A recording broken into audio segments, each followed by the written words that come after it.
The Dan and Dave Star Wars story just keeps on getting weirder. There's new information out there that points out an interesting picture about that deal, how it broke down, and the future of Star Wars when it comes to Kathleen Kennedy and Kevin Feige. It's like the news, but for nerds. Today's shout out goes to Osborne Anomaly. Indeed, Nick Nolte will be playing an Ugnaught in The Mandalorian. Make sure you stay the end of this video where we will ask another nerd card question. What's up, everybody? Happy Wednesday to you. I'm Josh. Welcome back to the show. And could you do me just a little favor? Just a little favor. Jump like. Also, I hope you don't mind this format. Guys, it's just way too much stuff to talk about today, so I'm not doing the green screen, different format here, but you're getting several videos today. I'm sure notifications will get all screwy, so just make sure you're checking back to the channel throughout the day because I'm dropping that Moon Knight plot leak video, and I'm dropping a video about the future of DC with all these crazy things they're doing on HBO Max. And also let me know, would you guys be okay with more videos in this format? Because there's just a lot of stuff to talk about these days. Okay, so more and more info is coming out about the Dan and Dave story. If you wanted our initial take on it and everything that went down, watch yesterday's episode. But there's been a lot of stuff coming out since all of that news dropped yesterday. Check this out. This was actually posted in the Star Wars Leaks subreddit over on Reddit, but it's coming from the Patreon-only episode of the Storm podcast, which is put on by a lady named Joanna Robinson. She's primarily a Game of Thrones reporter for Vanity Fair, but also covers Star Wars and Marvel. So I'm just going to go through some of the stuff that was posted on Reddit. Now, this is indeed a Redditor listening to a podcast and taking info and putting it out on Reddit. And we all know that can get a little bit weird. There's been misquotes from Jason Ward's podcast and stuff like that. But I went through all the comments. It looks like this is pretty clean. It's pretty juicy as well, so let's get into this. Now, according to Joanna, the decision to remove Dan and Dave was made in May, before the Netflix deal. She says, according to Disney sources, that it was a soft removal and was not announced in order to allow Dan and Dave to shop their services elsewhere. She suggested that Dan and Dave comments about Game of Thrones last week at an event in Austin may have sped up the announcement. Also, her sources have told her that Feige will be reporting directly to Iger on his Star Wars project, not to Kathleen Kennedy. Apparently, Disney has its eye on Feige to steady the franchise. However, she said that it does not necessarily mean that KK is being fired, and Feige's role may be in a consulting capacity. Oh, yeah, I've got a lot to say about that, so give me just a second. She did not seem to have a clear idea of what was next for the films. Now, the last edit on this post, which was made by Paxton Crawford, says that since people keep asking, she said the decision was made after the final episode of Game of Thrones, after Iger had made his announcement about the next film. There's a lot to unpack there. Holy crap, this is getting pretty juicy. Now, look, there's a lot of different people reporting different things. So as always, I just want to be real with you guys and be honest. We're just going to have to go through what people are saying, and then I'm just going to give you my opinion of what I think it actually means, right? So, for instance, yesterday it was sort of indicated that Kathy and Dan and Dave actually have a very good relationship, and that this was more to do with the companies. This was more to do with Netflix and Disney. The companies themselves fighting is really more of what had to do with yesterday's decision. Now, this report today is suggesting that Disney made the decision to quietly and softly remove them from the next series of movies, right? And this happened after the finale of Game of Thrones. And so, look, I don't know exactly what to believe here, but I am damn sure that when Disney signed Dan and Dave for this contract, and Bob Iger made that announcement, because Bob Iger does this all the time. He comes out on shareholder calls and he says things that nobody at Disney is actually ready for, right? He announces things and everyone at Disney has to scramble and try to make sense of what he puts out there to the public, which, we love Uncle Bob, or maybe you don't. I don't know. I think he's kind of cool.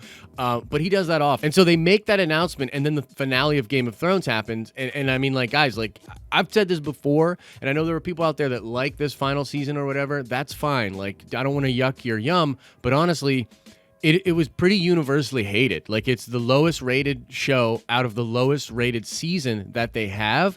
And it just broke the series, right? There's a debate to be had on whether or not Game of Thrones can even recover from what Dan and Dave did to it. Because, look, they canceled that prequel yesterday, but then they announced the Targaryen prequel. And what is on the Targaryen prequel press release? It is Miguel Sapochnik and George R.R. Martin. Now, there's a lot of, not to go too far down this rabbit hole, but there's conspiracy theories out there. If you watch some of the behind the scenes stuff from last season, like on the Miguel Sapochnik episode where he's filming that epic battle at Winterfell, right? There were reports that Dan and Dave just showed up once a week to that set. They were probably writing their Star Wars, which will never happen now, but they showed up once a week to that set. When asked about, you know, why the crew had to go through all of this and why it had to be this way, Miguel Sapochnik on camera said you'd have to talk to Dan and Dave about that. And there are many examples of George throwing shade at Dan and Dave as well. And this thing about the thing in Austin, okay, this is really interesting. I was actually tagged in a Twitter thread with supposedly someone that was actually at that event that had leaked some of the dialogue that had gone on in that meeting. And Nerdist did a great review of that thing. But apparently, guys, what happened was there was this writers' convention or something like that, like more like a film festival than a Comic-Con in Austin. And Dan and Dave came out there and basically gave some of the worst answers that you can possibly give when talking about what happened with Game of Thrones. Remember, these are the guys that avoided Comic-Con. These are the guys that when they won the Emmys, made Kit Harington give the speech instead of them. These are the guys that a lot of the internet is against right now. Look, I don't know Dan and Dave personally. They're probably great dudes. But the bottom line is the narrative online right now is that these guys are trash. They got lucky to even do Game of Thrones. If their answers are true, like if they weren't just, you know, just spilling stuff out and thinking out loud and, you know, maybe it's not the exact truth, then they did a terrible job as writers and producers for this show. And they maybe ruined one of the greatest IPs of our age. Game of Thrones is literally the most popular television show of all time, right? So we can talk about that for a long, long time. But basically, bad news bears out there for Dan and Dave. And so the story right here from Joanna is that that's what made Disney sort of back off of that, which is really interesting and runs kind of counter to some of the narratives we heard yesterday, that it was really Dan and Dave walking away, that like Kathy really wanted them. Because why make that statement the way she did unless she still has a good relationship with them and wants to work with them in the future? Well, I'll tell you why, and that's because she is trying to save face. Like, this is another L for Kathy Kennedy. This is just another L for Kathy Kennedy. And guys, like, look, this is the part of the video that's going to get kind of contentious. If you are one of those people that cannot handle criticism of Kathy Kennedy, then this is not the video for you. Like, I'm going to go super dark side for a second here, so you guys need to just get off this video. And I know some of you are like licking your chops. You're like, yes, do it. Kill her now. But look, I just got to be real. This might not be for you. If you're a big stan of Kathy Kennedy, which I really don't understand Kathy Kennedy stans. I don't get you, but whatever. Here we go. This is just a massive L for Kathy. Like, she is literally losing two of the most respected writers and producers as far as the industry is concerned, not the fans, right? Because we know it's what these people are, they're hacks, right? But as far as the industry is concerned, she is losing two of the greatest writers and producers of all time to literally the competition. Disney and Netflix are at war right now, and she literally loses them to the competition and then comes out and says, they're great, I'd still love to work with them. She only said that because she's trying to save face. She doesn't want the reality of the situation, which is, in my opinion, she is losing more and more power at Disney. Her mistakes are piling up. The evidence that the brand is trouble, that the brand of Star Wars is in trouble, is amounting just more and more. And look, I don't want to be super negative, but right now, guys, The Rise of Skywalker is projected to come in at the lowest opening box office out of all of the sequel trilogy. I keep telling you guys I'm worried, right? I keep telling you guys that on the horizon, I see doom and gloom, and I think it's going to get worse before it gets better. And people are like, I don't understand, Josh. It's breaking all these records. The Atom ticket sales, it's going to be bigger than Avengers Endgame. That is not true. According to the tracking, which could be wrong, right? You know, hopefully I'm wrong. But according to the tracking, this is going to open up as the lowest opening of the sequel trilogy, and they put everything into this. The end of the Skywalker saga is the biggest, like, you have to see this movie statement of all time, and it might not even work. And so something else that's really interesting in this article is mentioning that Feige will be reporting directly to Bob Iger. not to Kathy Kennedy, okay? What did I say in my video yesterday? What have I been saying for some time now? That Kevin Feige is doing way more than just one Star Wars film.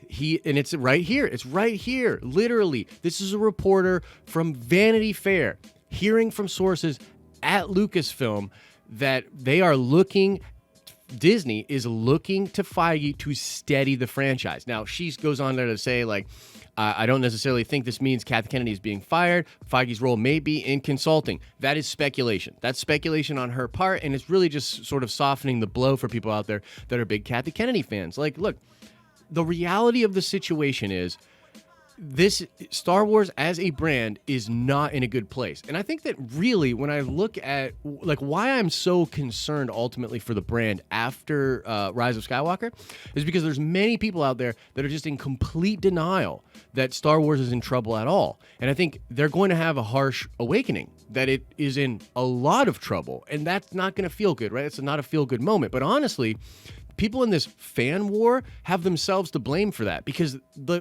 people in the fandom menace and the people that have been very anti-Kathy, which, by the way, I've been kind of anti-Kathy if you hadn't noticed, those people have been told they're sexist, they're bigots, they're complete haters, and that they're not accurate. And the people that have defended Disney Star Wars and that have tried to defend Kathy have been so crazy about it online that they've galvanized the people that are haters, right? And so, like, if you think that they're just going to sit back and say, oh, Kathy is stepping down in 2021 and now Feige's coming over, I guess we were right, but we're not going to brag about it, you're crazy. The haters are going to come so hard. And guys, I'm not one of those people, right? I'm not going to come super hard, but I'm telling you, that is going to happen. And honestly, the fan war is to blame. Like, you know, I would love for people to step back, be respectful, and try not to, like, push in the face of others. But honestly, a lot of these people have been pushed around themselves. So, bottom line, it's about to get wild, in my opinion. Okay, now I want to read a quote that's going around the internet because people are uplifting this quote, thinking it's awesome about Kathleen Kennedy, when actually I think it paints the perfect picture of why her tenure at Lucasfilm has been so tumultuous and why it will likely end in 2021. Here's the quote here, and it's from the Hollywood Reporter article in 2017, talking about how Colin Trevorrow got fired. Okay, so check this out. There's one gatekeeper when it comes to Star Wars, and it's Kathleen Kennedy, says a veteran movie producer who has worked with the studio chief. If you rub Kathleen Kennedy the wrong way, in any way, you're out. You're done. A lot of these young new directors want to come in and say, I want to do this, I want to do that. A lot of these guys, Lord and Miller, Colin Trevorrow, got very rich very fast and believed a lot of their own hype. And they don't want to play by the rules. They want to do crap differently. And Kathleen Kennedy isn't going to F around with that. Now let me tell you a conspiracy theory, folks. So I don't know if you knew this or not, but we are actually blacklisted for press for Disney events. And a lot of people have told me that the reason we are blacklisted is because Kathleen Kennedy saw a video where I was saying that Kathleen Kennedy should not be running Lucasfilm anymore. And like, at first I was like, there's no way. Like, there's no way the head of a huge corporation like this would be so petty to literally be like, hey, this guy on YouTube that said I shouldn't have my job, yeah, he will never get access to anything at Disney, and like throw her power around like that. Like, I just thought that was crazy. But when I read this quote about her, I think it could be true. Like, I literally think that Kathleen Kennedy could literally have blacklisted us because of my video saying that she should not be in charge of Lucasfilm. That's crazy, but that's the type of person that she is. And look, what does it say about her? It says that she's just really strong-willed. She has her vision. She doesn't bend, but it's bad for creativity. Like, look at what has been lacking in the sequel trilogy. It's honestly the creativity that she has really smushed out, and this sort of cookie-cutter version of nostalgia is really just not working for a lot of fans. Like I said, a lot of times, guys, I actually like the sequel trilogy. I tend to just like Star Wars things. I'm a huge Star Wars fan. But you can't deny where we are at, and you can't deny what people are saying about this. But now let's go a little light side. I want to end off on a positive note here. Here's the thing, guys, and here's what I said yesterday, and here's what I believe. Kevin Feige is the greatest producer of all time. This is kind of a ridiculous situation to be in. Disney Star Wars is heading for, in my opinion, even worse tumultuous times than it has had before. But we happen to live in an era where at the same time that this is happening, where things are going in a bad direction, you have the greatest producer of all time working at the same company that is running Star Wars, okay? And look, Feige, you know, there's all these discussions about bandwidth. What's he going to do? How's he going to do this? And I know there are a lot of people out there that are skeptical of this Marvel guy coming over to Star Wars and being able to produce these films and do these films in a right way. And I know that, you know, Star Wars fans are difficult. This is a difficult situation. It will take some crazy things to get us back on track. But we've got the perfect guy for the job, in my opinion. And I honestly believe that no matter what, like, you know, time heals a lot of wounds. I think there will be plenty of people that will love the Rise of Skywalker, plenty of people that will like the sequel trilogy, and then a lot of other people that are not happy with this, they will be getting sort of a new hope in Kevin Feige's Star Wars, and I truly believe this guy will be able to turn this franchise around. Like, if anyone can do it, it's this freaking guy. And so, you know, despite there being a lot of bad news out there, despite there being a lot of negativity out there, I truly believe we're actually heading towards the perfect scenario. This is the scenario in which Feige will be getting these films. He'll report directly to Bob Iger, and he's going to do something pretty freaking amazing with the property, in my opinion. But as always, I'm just one guy on the internet espousing his opinion about things. So what's really important is what you think. Let me know your thoughts about this whole situation in the comment section below. And now let's check the nerd card before we get out of here. I want to note Dennis Lawson, who plays Wedge Antilles in Star Wars, is actually related to another very famous person who plays a very popular character in Star Wars. Who is that person that Dennis Lawson is related to? Answer that question in the comment section below. As I always say, I hope you're having an awesome and a nerdy day, and I'll see you in the next video.